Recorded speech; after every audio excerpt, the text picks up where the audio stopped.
Hey, join my Discord, link in the description.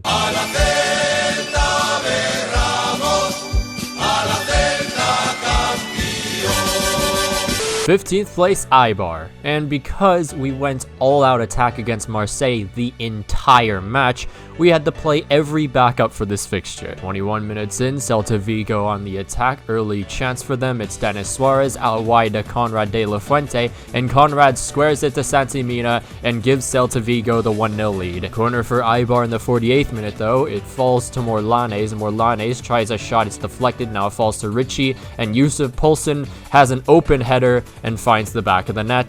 Eibar get themselves one back. And then minutes later, Eibar again on the attack. It's Morlanes. Morlanes lob up to Richie. Now Richie just sees an open Yusuf Poulsen, and Poulsen, top left corner. The keeper is not going to reach that even if he tried. And it's 2-1 Eibar.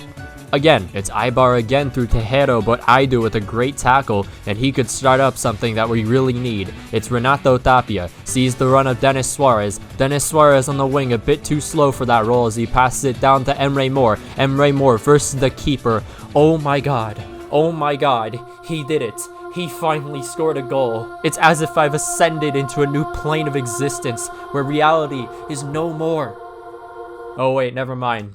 Kenneth Copeland's still alive. And right at the death of this one, quite possibly the last opportunity for Celta Vigo to maybe find a winner, Emre Mor drives inside and gets a lovely pass to Denis Suarez, a perfect touch and a perfect finish. Denis Suarez steals the win for us and gets us another 3 points. 10th place, Real Betis. And thankfully we can actually play a stronger squad this time, not worry too much about fatigue, as Nicola Pepe running away from one of our transfer targets, actually Moreno, as we do trust in Manu, and we also trust in Pepe too, as he gets us a 1-0 lead after just 6 minutes played. And as we go farther into the match, an opportunity again, it's Fran Beltran just splitting between the defenders, past to Thiago Aspas, now to Nicola Pepe, who stops, then decides to cross it in, this time for Luis Sinisterra. A great header into that left corner, and we have ourselves a 2-0 lead and another 3 points. 8th place Alaves, and we roll into the third match of this episode. It's Lopez trying to pass, but it's disrupted by Manu Sanchez. Trust in Manu, a great ball to Denis Suarez,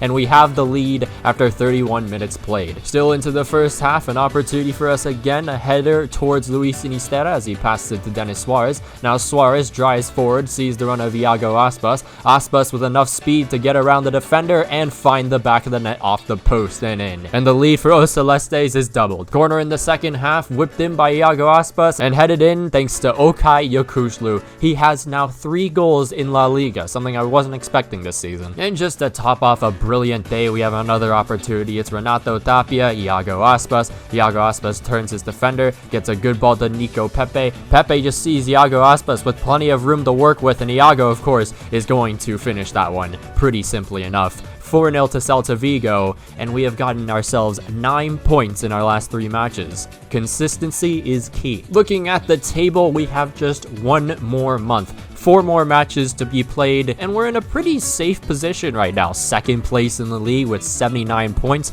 Obviously, I do not think we're going to win the league, as Real Madrid are pretty far away from us, even though we do still have a game in hand. Now, I am pretty sure we're locked in for the Champions League if we get just 1 more point. So listen, right? If I somehow f this up, you will never see me again on this channel. I will have moved to Vietnam under the name Ban Mi Quan, working in a coffee shop. But let the games begin. 6th place, Villarreal. And just 9 minutes in, it's Emery's men with an opportunity. It's Capu leading the attack as he carries the ball, passes it to Parejo. Now Parejo out to Iñaki Williams. Iñaki with a great fake shot to fool our defender and an ear post finish. A brilliant finish in that has Villarreal up 1-0 already. It doesn't get any easier for us. It's Villarreal once again. Capu passes it to Parejo. Now back to Capu as he just holds on to it, passes it now to Lucas Leiva, to Iñaki Williams, and he just misses it wide. Starting from the back, it's Celta Vigo's first opportunity of the match. Bryce Mendes to Okay Yokushlu. Now Iago Aspas as he takes his time, sets himself well, and finds the back of the net. And there's our point. Iago's personal best goal tally in La Liga is tied, and we have now qualified for the Champions League. Rejoice, my Galicians. So these matches don't really matter too much, but I still want to at least get some results here. Anyways, 7th place Sociedad. Advancing forward are the Celts. It's Iago Aspas holding on to this one as he just waits for some runners, passes it to Bryce Mendes. Mendes then 1-2 again with Iago Aspas. Iago Aspas has the opportunity and he misses it wide. Sociedad with the chance in the second half. It's Leon Bailey on the left flank, passes it to Zavanier. Up to David Silva as he waits for the run of Isaac, and Isaac with a shot, but it's blocked by Quaresma. And now a break for Celta Vigo. It can start up here, and it's going to be led by Iago Aspas. Aspas passes it to Luis Sinistera out wide, and Sinistera stops, passes it back to Iago Aspas. Aspas seeing the run of Bryce Mendes, and Bryce Mendes, does he have enough room to take the shot? Well, he creates some, and then finesses that one, curls it into the bottom left corner, and gives us the 1-0 lead for Os Celestes. But away from home against Sociedad, we still do manage to struggle quite a bit. I mean, it is Sociedad. They are a solid team. Leon Bailey heading it up towards a striker, and it's a great stop by the keeper to maintain a clean sheet and, of course, give us a set of them 3. 17th place Leganes. And of course, since this is 17th place Leganes, of course we were going to destroy this team right off the bat. Iago Aspas playing that false 9 role, passes it to Bryce Mendes, and Mendes top right corner. The keeper had no chance on that. 1-0 to Celta Vigo, just like that. Took a little bit longer for that second goal, but it did finally come in. Nicola Pepe, Thiago Aspas again playing that false 9 role, and it's Bryce Mendes. It's just the same pattern over and over and over again. It works perfectly for us, so there's really no need to complain. 2-0 to the Celts. And then just to cap off a great victory, it's Bryce Mendes actually playing the proper position I have him intended to play, as he just swerves left and right, passes it to Luis Sinistera, finds the run of Nico Pepe, and he's going to easily finish that into the bottom left corner. We have ourselves a 3-0 lead, and I'm not going to say the other line because you know exactly what I'm going to say. And finally, the last match of Season 2, it's Sevilla away from home. This is Nolito's last game, and although he didn't really do anything for us in these last 2 seasons, that really doesn't matter. I still think he's a club legend. Now, did he do anything in this match? Of course not. The man is 64 rated, his pace is probably 0, and yeah, I mean, I don't know what you expect from someone like that. Either way, Iago Aspas, first goal of the game, 29 minutes in, and we have the lead. Opportunity for Sevilla way later on to this one, but it's head away. It falls to Iago Aspas. Aspas not fast enough like his glory days as he passed it to Denis Suarez, who just came off the bench. And this looks a little bit familiar. As you can see, Nicola Pepe by himself. Oh, could this possibly be the Atleti match earlier on in the season? It is. And it's a near post finish this time, a blast into the back of the net this time. And it's 2-0 to Celta Vigo, and this game is done. That is until you realize this team for some reason is still hungry for more. It's Denis Suarez, through ball to Iago Aspas, great pass to him, and Iago slides it past the keeper. Could this be the final flash of Iago Aspas' peak? Who knows? We'll just have to see next season, I guess, because I really thought he was going to be done at the beginning of this season. And here is the final table. We have qualified for the Champions League. Like I said before, 89 points, 28 wins, 5 draws, 5 losses. We had, I think, 10 losses last season. So to cut that down half into 5 is pretty good in my opinion. Goal differential of 64, that's just... I don't know, that's very unheard of, but to be fair, our attack is quite good. To round off the top 6, it is your league winners, Real Madrid, with 94 points in first place. Second place, us. Third place, Barcelona. Fourth, Atletico Madrid to round off the Champions League positions. Then we have Sevilla and Villarreal, with Granada also being able to potentially qualify for the Europa League. Looking at the relegation zone now, we have Valladolid going down, along with Osasuna and Mallorca. And to replace them are Elche, Sporting Gijón, and either Huesca, Almeria, who beat us in the Copa del Rey, Cadiz, or Las Palmas. In the Copa del Rey this season, no upset. It was just Atletico Madrid defeating Real Betis in the final. Marseille won the Europa League, and we lost to them in the quarterfinals. So I guess there's a shot of confidence there, knowing that we lost to the eventual winners, Marseille. And then finally, Real Madrid beat PSG in the Champions League final. Now looking at the top scorers, and Iago Aspas is on top again. 28 goals this time. He had 26 last season, which was his record. Now he's defeated that record again, and he scored probably more than 28 in terms of, you know, the Europa League and all that. But 28 goals in 34 matches. Extremely impressive. Also, not to mention, right, that you can't really forget about Nicola Pepe, who was a monster. A monster. I was expecting him to do quite well, knowing how overpowered he was, but I was not expecting 21 goals alongside Aspas' 28. On the assist column, we had Iago Aspas with 17 assists, and surprisingly, we had Denis Suarez with 12. Clean sheets wise, very close to the top was Ruben Blanco with 19 clean sheets in 37 matches. In the Europa League, nothing too crazy, but we did have 2 Celta Vigo players in the top 15. Iago Aspas with 6 goals in 10 matches, and Santi Mina with 5 goals in 7. On the assist column, we have Iago Aspas with 4 and Luis Sinisterra also with 4. Clean sheets wise, Ruben Blanco was ranked 10th, 4 clean sheets in 9 matches. Ah yes, the dreaded I want to die every single time I do this part in terms of editing. Iago Aspas at age 34 is turning out to just be like Jamie Vardy, but just a little bit worse. And maybe worse isn't the right word, because the man still had a total of 34 goals and had also 21 assists. Not only was he supplying the goals as a false 9, the man was burying goals also. Nicola Pepe grew to an 84 over his actual potential, 23 goals and 7 assists. You will never, ever forget that 5-goal match against Mallorca, or at least I won't. Bryce Mendes, a fantastic year for him, 15 goals, 13 assists. Luis Sinisterra improved a lot, and you can also tell from the fact that he grew 6 ratings overall. He's also above his potential. He's now 84 rated, only a 22 by the way. Santi Mina, who I wasn't really expecting much from, still got himself 10 goals and 4 assists. Denis Suarez, again, another player I wasn't expecting much from, 6 goals, 14 assists. Okay Kuşlu, which is basically just Turkish Ndidi, because he plays just like him. His height works out in our favor. He really just works out in my favor, to be fair. Maybe it's just my playstyle, I don't know. Renato Tapia, a fan favorite amongst the Vigo supporters.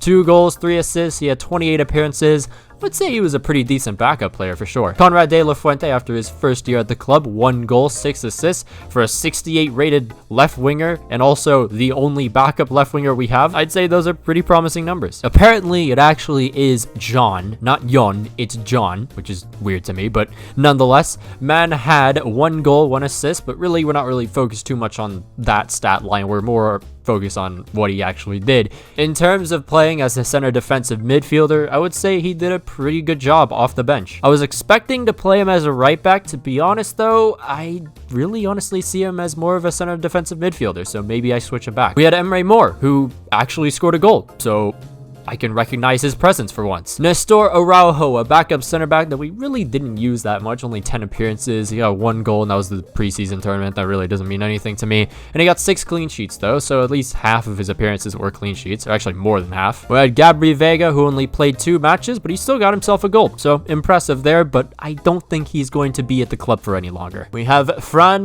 Beltran, the Spanish Conte. He had 40 appearances and 5 assists, but just like Conte, not really a player known for his stat line. It's more of what he does on the pitch, and this man can get so many tackles in. I don't know what it is with this height, but for some reason it just makes these types of midfielders so OP. We had Ruben Blanco, who went up to an 81 rating this time around. He had 50 appearances and 25 clean sheets.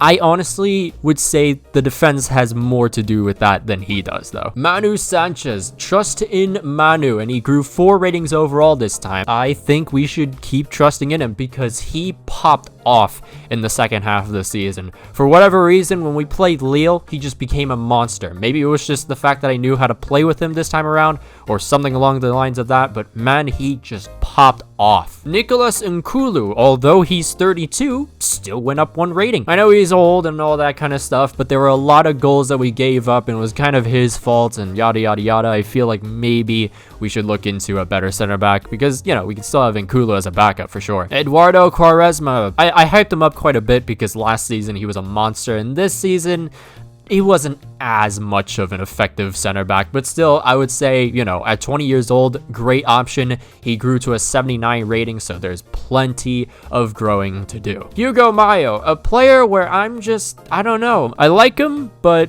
I feel like we still need an improvement there, you know? He still grew 1 rating overall, even though he turned 30, so, you know, dynamic potential. It's actually kind of good in this game. Joseph Aidu grew 2 ratings overall, 10 clean sheets and 17 appearances.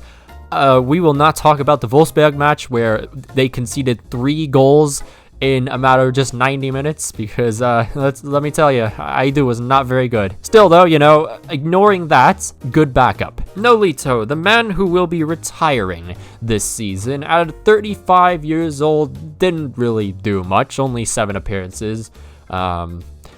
Yeah, I mean, I honestly wasn't expecting much. The dude also downgraded 6 more ratings just like last year. Ivan Villar, which I was honestly thinking of maybe as a future goalkeeper, just hasn't really been it at all. 71 rated, he hasn't really grown that much, mainly because we haven't played him that much. I'm just the guy who only plays one keeper, to be fair, and I feel like that'll bite me back in the ass one day. Anyways, Sergio Carrera, I think, is probably going to be one of the players that will be leaving next year. Ivan Bravo, as a backup and how he played in some of the matches, not all the matches, he was kind of pretty not great in some of the matches, but in some of the matches, solid. And now we look into the loanees. Iker Losada, he will be coming back next year, and honestly, I think we'll probably loan him out again next year. Bryce Morales, after being 60 rated at the beginning of the year, is now 66. That loan grew him quite a bit. 19 years old also, so plenty of time to grow even more, and I think I'll probably loan him out again because, I mean, we already have some pretty good midfield backups, and, you know, I don't think he's going to play that much. But I could be wrong. Maybe I look at this differently when it comes to actually transferring out players again. Miguel Baisa, we actually loaned him out in January out to Leeds, and he grew 3 ratings overall in the Premier League, which is actually quite impressive. We have Miguel Rodriguez, who will not be coming back next season. He'll actually be coming back, I believe, maybe at the end of next season. I can't remember if it was a 1-year or a 2-year loan, but nonetheless, man's at Salzburg, and he seems to be thriving quite a bit. Grew 4 ratings overall, now 69 rated. Will he be the backup to Nicola Pepe in the future? Only time will tell. And then finally, we have here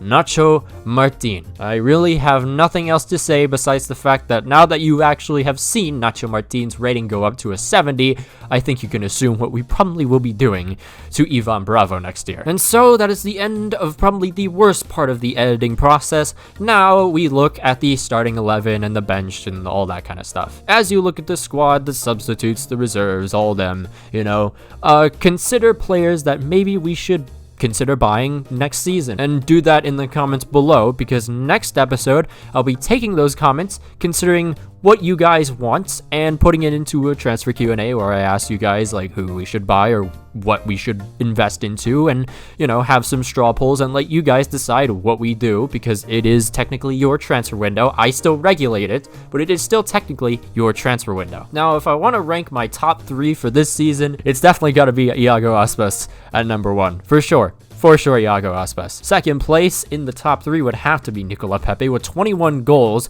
alongside Iago Aspas' 28. You can't really just ignore that. So yeah, of course he's going to be second. And then third, it either is between Fran Beltran or Okay Kushlu. Both players were the reason why we didn't concede more than we should have, especially with the defense that isn't necessarily that strong. Club needs is a very interesting situation at the club at the moment because I'll just kind of explain it. As we look at the transfer budget, we have 84.7 million with 145k wage budget. Of course, we can, you know, switch that around depending on who we buy, all that kind of stuff. But yeah, club needs. My number 1 concern has to be the striking position. Iago Aspas is, of course, the GOAT.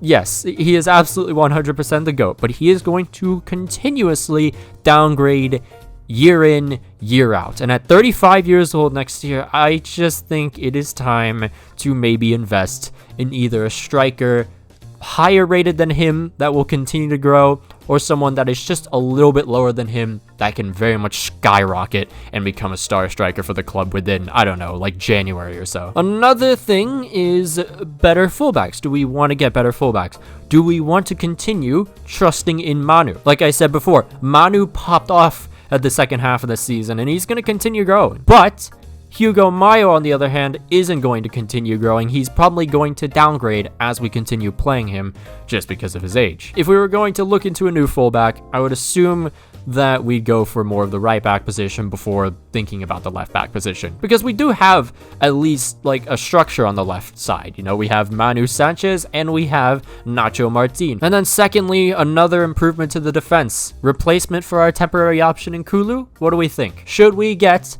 an even better center back for next year to partner alongside our future Portuguese prospect, legend, whatever you want to call him, Eduardo Quaresma. And then really, is there anything else? You know, leave any and all suggestions in the comments below. I will read all of them. It has become more and more of a pain in the ass to do so because I keep forgetting that my audience has grown quite a bit, and the last time I asked to suggest players, I got over 200 comments, and I think my head was about to explode after reading about half of them. Transfer Q&A will be out Monday, February 22nd, and in terms of the Season 3 opener, it won't be out for, I would say, after the Transfer Q&A a week or so, maybe even more, because, you know, I want to take this time to create other content, see if I can get some view grabbers and all that kind of stuff, and then we'll go back to the season opener and then just normal Celta Vigo career mode with maybe the off video here or there. So yeah, again, Monday, February 22nd, 9 a.m. Eastern, 2 p.m. British Standard Time. Just remember that. And anyways, thanks for watching Season 2, and I'll see you in the Transfer Q&A.